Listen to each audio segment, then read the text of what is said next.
friends, I'm here to talk to you about Faith Life Church. As you all know, we are waiting on charges. So, as we wait, I'd like to continue talking about issues. If you have anything to share, any updates, continue to comment. Please do that. My understanding is that charges are about wrapping up.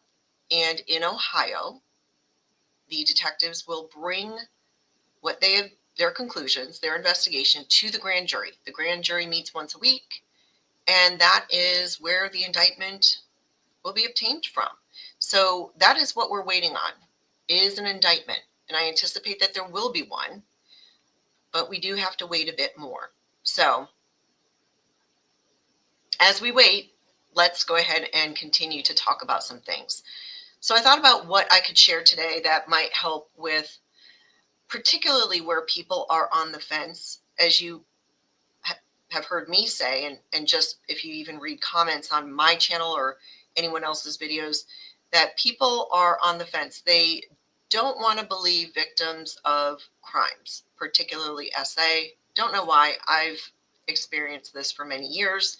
Even while I was a prosecutor in Detroit, I noticed that a lot. And sometimes the perception was they didn't want to perhaps believe that a child's word could be believed just on the child's word. But that is exactly what happens. And if you have an issue with that, maybe, you just don't like the justice system.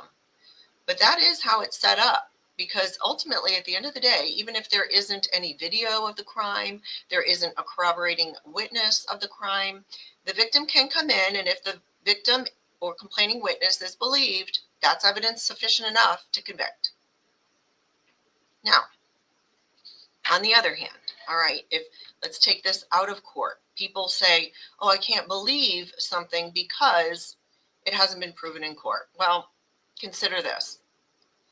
If you were to prove to your boss that you went to the store and perhaps you didn't get a receipt at the store and you were late because of that, or whatever it is, I'm not talking about getting a doctor's note, just trying to prove anything in life, and it didn't go to court. So how do you prove that if that's your mindset?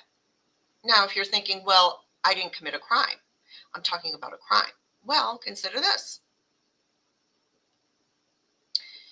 Prosecutors put on cases all the time, and I've had this happen to me, where we then get a mistrial. It's a hung jury. Maybe the jury just can't decide on all the charges.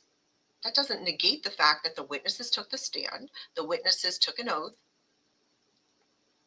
to tell the truth. We submitted the evidence. It was sufficient. It was not dismissed. And the case went to the jury to decide.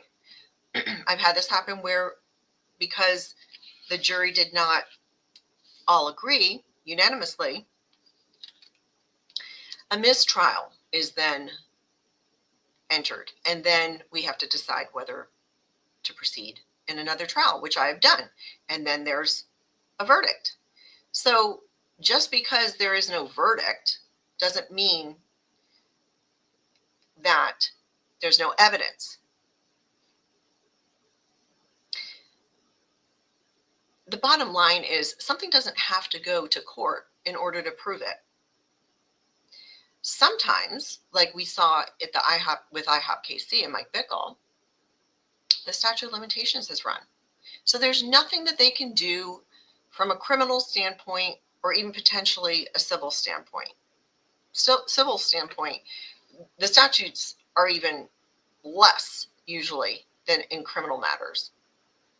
So the fact that Mike Bickle was not taken to court, the cases were not proved against him, does not negate the truth. The victims live with the truth. And I also question people, well, why can't you believe the victim? Is it because you don't know them? If your child came to you or family member and said, so-and-so did this and this and this, would you believe them? And they're like, oh, absolutely. That's interesting, but they won't believe somebody else. And it's really disheartening, because we are the body of Christ and we should be helping and encouraging and loving each other. And telling people that you don't believe them because it has not gone to a court of law, in my opinion, just isn't loving. So there are rules. I pulled a jury instruction from Florida. It doesn't matter. Most of the states, they're very similar in regard to weighing the evidence. Just to get the juices flowing, just to allow you to think about what it is that the jury is going to have to consider when we get to that point. I know it's a long way off, but just in life, because these are rules that the attorneys have to abide by. And the jury will tell them at the end of the case, when they're considering and weighing the evidence, the judge will say, did the witness seem to have an opportunity to see and know the things about which the witness testified? In how I explain that is personal knowledge. I do that all day long because I am a litigator. I don't practice criminal, but I do litigate all the time. And so I always, when I'm preparing my case, I have to figure out who are the witnesses for this, to prove this fact, to prove that fact, whatever the fact is. So the jury will be charged with determining whether that witness that they heard from on the stand had the opportunity to see and know the things which they testified to. In the case of a sexual assault victim, well, it happened to them. So they have personal knowledge. I'm not reading all of them. I'm just picking out some of these that are in the jury instruction. The judge will ask, did the witness seem to have an accurate memory? That is important because if they can't remember things, then they might not be credible. That if they're able to recall something that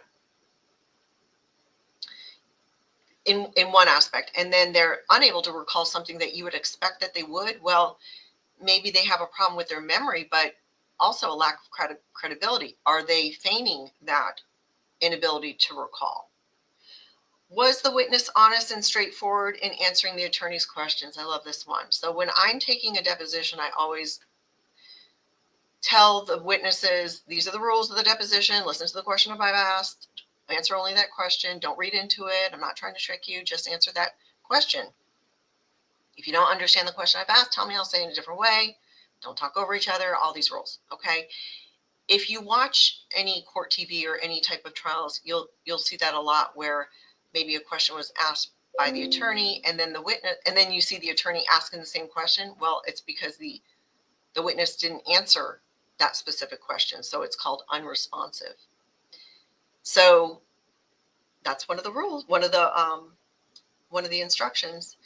Did the witness have some interest in how the case should be decided? That could be, if they had there's influence on there or money to be gained. Does the witness's testimony agree with other testimony and other evidence in the case? This is that theme, that common theme. So as a prosecutor, if I was preparing my case and witnesses that saw the same thing and they're all saying the exact same thing, that's going to strike suspicion, because not everybody is going to say it exactly the same way. Everybody filters it through their own personality, their own knowledge, just them as a person. They're not going to have the same rendition or account because they all have different vantage points. Think about three people seeing a crime being committed. All of them are going to say it differently, and they might focus on one thing and add things in, like a description or something that the others might not. It's just life.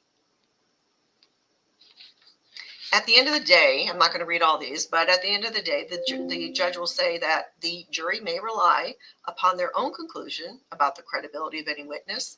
The juror may believe or disbelieve all or any part of the evidence or testimony of any witness. So essentially, if you believe that there were certain parts of the witness's testimony was credible, but other parts was not, you could reject the other parts. You could accept one witness and reject all the others. We do that right now in cases that I have.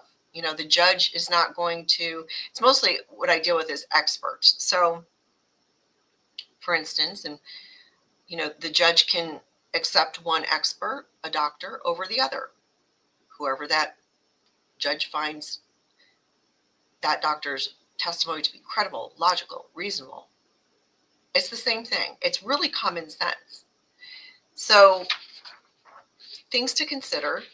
That is also what is going, the prosecution is going to have before him or her when they're preparing for this case.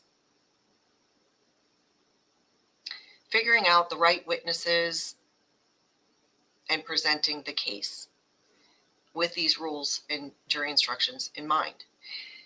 On a lighter note, if you've seen a video that I was involved in with John T., he is an awesome man of God. He and I did this funny skit over the weekend, and I will link it here if you have not seen it, but I definitely encourage you to go and check him out.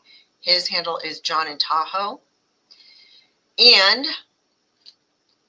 I will be on a live web stream tomorrow with Stephen Powell. Stephen Powell has a ministry called Lion of Light Ministry, and we are going to be on tomorrow, which is Wednesday, March 12th at 12 noon Eastern Standard Time.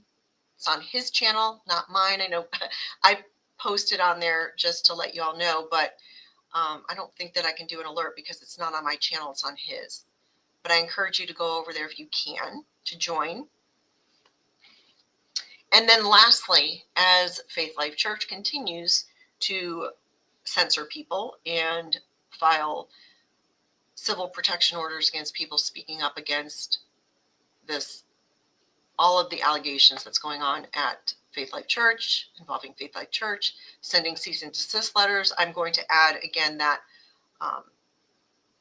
that website to help if you want to contribute to the defense fund, because there are several people, unfortunately, that have had to hire attorneys because of Faith Life Church and what they're doing out there. So I hope this was helpful. Just something while we wait, just to consider the testimony of witnesses. And I just want to reiterate again, something does not have to go to trial for it to be true. There's facts in all of our lives that are true. They don't have to be proved in court to be true. And I would encourage you to have a heart for witnesses, for victims. Well, they're witnesses, but for victims. We are called to defend those that can't speak up for themselves. I believe that's what I'm doing, speaking up for those that need encouragement, that need support. And I'm here just also what I want to offer is the commentary as we go along from a legal perspective. So I hope that this helps you, and I look forward to our next video.